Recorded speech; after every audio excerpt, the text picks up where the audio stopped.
Dear, centre of mass का जो बेहतरीन क्वेश्चन कह सकते हो, वो बेहतरीन क्वेश्चन आपकी स्क्रीन पे इस समय आ चुका है।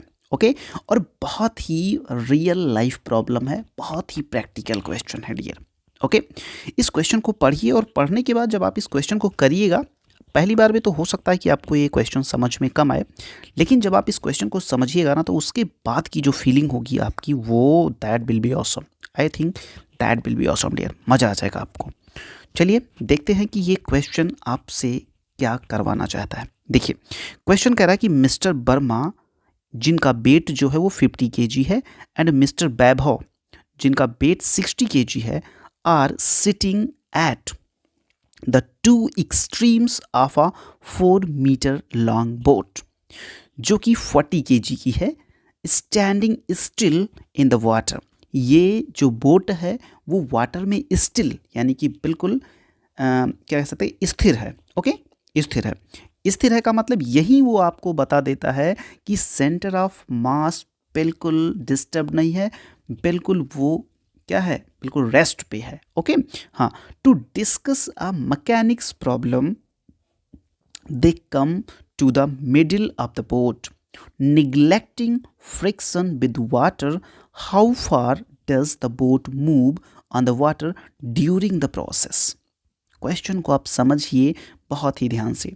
देखिए, मान लीजिए कि यहाँ से आप समझिए, मान लीजिए कि ये एक बोट है, ठीक है, ये एक बोट है। इस बोट पे यहाँ पे मान लीजिए मिस्टर वर्मा है, ठीक है, यहाँ पे मिस्टर वर्मा है, लेकिन अब वर्मा और वैभव दोनों बी फॉर बी हो जाएंगे, तो इनको हम कह सकते हैं क्या, इनको हम वर्मा वी डॉट कह दें, और यहाँ पे वैभव साहब बैठे हैं, ठीक है, इनको हम बी डैश कह दे रहे हैं, और इनको हम केवल बी कह दे रहे हैं। ओके, अब देखिए हो क्या रहा है, किसी प्रॉब्लम को अब ये जो बोट है डियर, ये आपकी 4 मीटर लॉन्ग है। कितना? 4 मीटर लॉन्ग है। अब किसी मैकेनिक्स की प्रॉब्लम को डिस्कस करने के लिए ये दोनों बंदे क्या करते हैं, ये यहाँ से आधी दूर और ये यहाँ से आधी दूर आते हैं। अब यहाँ पे ये दोनों लोग क्या करते हैं, यहाँ पे ये दोनों लोग आ जाते हैं। लेकिन अब चूंकि प्रैक्टिकली आप इसको समझिए, जब ये दोनों लोग मूव आउट करेंगे, उस समय ये जो बोट है वो मूव कर जाएगी, सपोज करिए कि x मीटर। ओके, बहुत प्यार से समझिएगा। अब जब ये x मीटर आगे बढ़ जाएगी माय डियर, तो अब देखिए यहाँ पे फ्रेम ऑफ रेफरेंस वाली बात होगी कि सपोज करो कि आप इस पूरे के पूरे सिस्टम को यहाँ से बैठ के ऑब्जर्व कर रहे हैं, आपको क्या दिख रहा होगा ये बताइए। आप तो एक क्वेश्चन सॉल्वर हैं, आप ये बताइए आपको यहाँ से क्या दिख रहा होगा। आपको यहाँ से ये दिख रहा होगा कि ये बोट तो 2 चली, आगे चली, इसका मतलब ये जो वर्मा जी हैं, ये जो 2 मीटर आगे आए, क्योंकि 4 मीटर की बोट है तो बीच में 2 मीटर आएगा। ये जो वर्मा जी 2 मीटर आए हैं, क्या वास्तव में 2 आए हैं? नहीं, वर्मा जी चले हैं कितना, वर्मा जी चले हैं 2 + x। क्या आप इस बात से सहमत हैं कि नहीं? आप बताइए, क्या इस बात से सहमत हैं कि नहीं? अगर इस बात से सहमत नहीं होंगे तो सवाल तो मज़ा ही नहीं आएगा।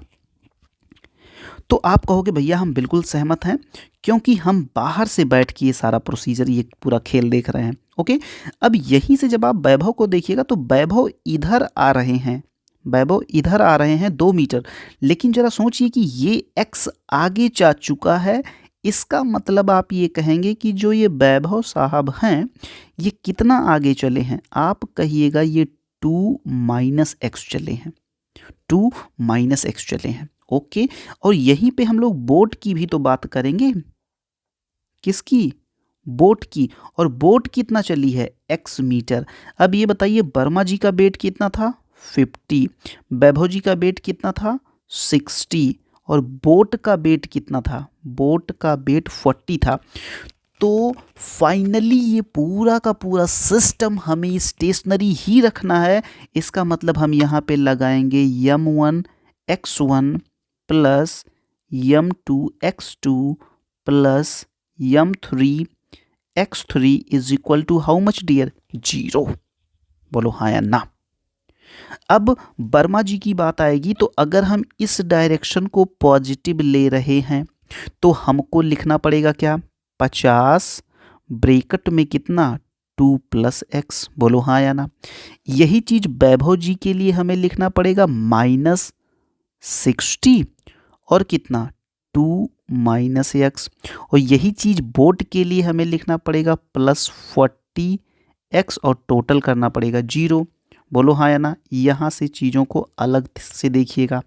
चलिए ठीक है, ये हो जाएगा आपका 100 + 50x -120 + 60x + 40x is equal to how much dear, 0।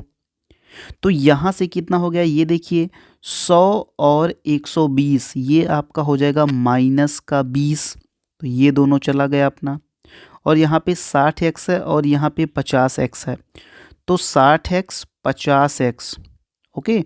60x तो माइनस माइनस प्लस है ना, माइनस माइनस कितना है, प्लस है, ओके ठीक है। और यहाँ पे 40, तो 40 60 100 और 50 150, 150x माइनस माइनस कितना 20 इज इक्वल टू 0। तो ये जीरो उड़ा सकते हैं क्या, बिल्कुल उड़ा सकते हैं। यहाँ से हम कह सकते हैं कि 15x इज इक्वल टू 2, क्या, तो क्या हम यहाँ से कह सकते हैं कि x इज इक्वल टू 2/15, बोलो बोलो बोलो। और 2/15 को हम लोग अगर सेंटीमीटर में कन्वर्ट करना चाहें तो इसको हम लोग गुणा कर देंगे किससे, 100 से। तो ये कितना आ जाएगा बताइए, ये बेसिकली आ जाएगा 100 दूना 200/15। यहाँ पे देख लीजिए, यहाँ पे 200/15, 15 से काटिए, 15 एकन्ने 15 और 5, तो 15 तियाँ 45, 15 तियाँ 45, लगभग ये आपका आंसर 13.33 सेंटीमीटर आएगा। ये वाला ऑप्शन आपका बिल्कुल करेक्ट है, सी वाला ऑप्शन आपका बिल्कुल करेक्ट है।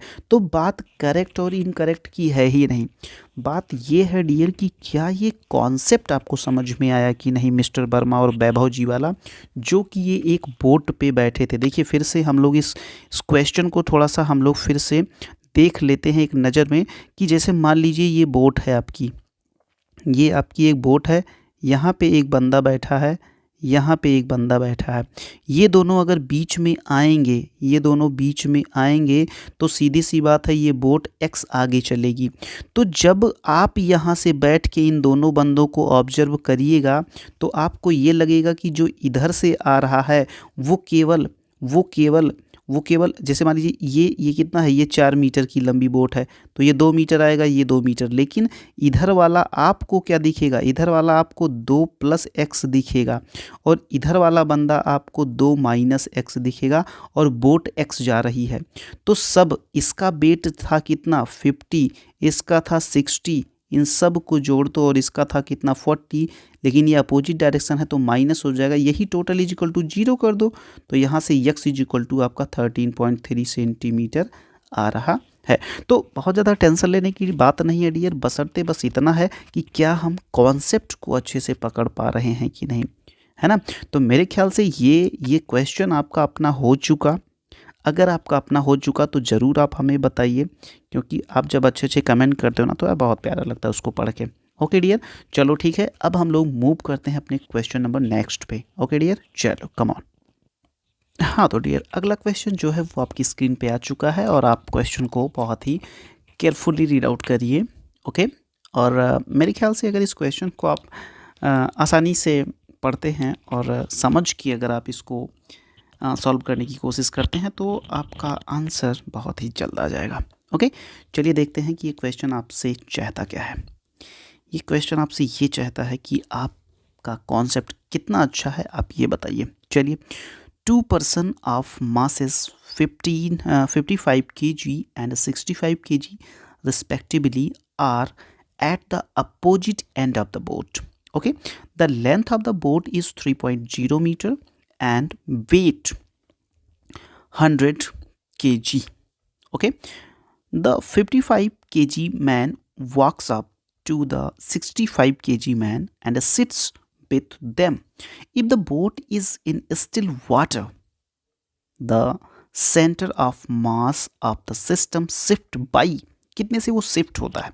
क्वेश्चन ये है डियर, फिर से वही पुराना क्वेश्चन है, लेकिन इसका थोड़ा सा कॉन्सेप्ट चेंज है. कॉन्सेप्ट में चेंज ये है कि यहाँ पे एक मैन है आपका, ये मैन है आपका 55 kg सपोज कर लीजिए, और ये जो बोट है आपकी ये है 3 मीटर. ओके, और यहाँ पे एक बंदा है, ये बंदा जो है आपका वो 65 kg का है. ओके, 65 kg का है.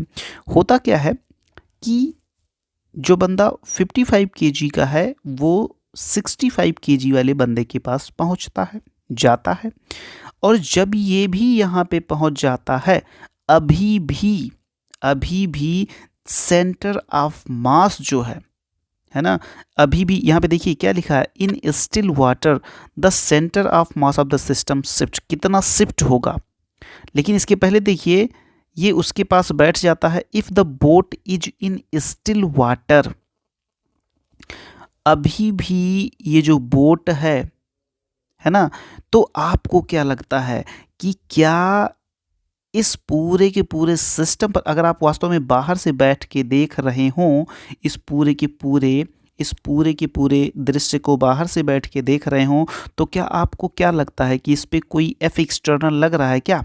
तो आप कहोगे यार एफ एक्सटर्नल तो इस पे 0 लग रहा है. अगर एफ एक्सटर्नल 0 लग रहा है तो ए सी एम क्या होगा भैया? ए सी एम इसका क्या होगा? 0 होगा. यानी acceleration of centre of mass क्या होगा इसका? 0. इसका मतलब ये हुआ कि आपके जो सेंटर ऑफ मास में जो मोमेंट है वो क्या होगा? वो 0 होगा. वो क्या होगा? वो 0 होगा. नहीं समझे? वो 0 होगा, क्योंकि सेंटर ऑफ मास अगर पहले स्टेशनरी था तो बाद में भी स्टेशनरी रहता है. तो भैया मूव क्या होता है? मूव ये बोट करेगी यार, ये बोट करेगी. इसीलिए तो इसमें हम लोग कौन सा फार्मूला लगाते हैं? इसमें हम लोग लगाते हैं m1x1 plus m2x2 is equal to 0. ऐसा क्यों करते हैं?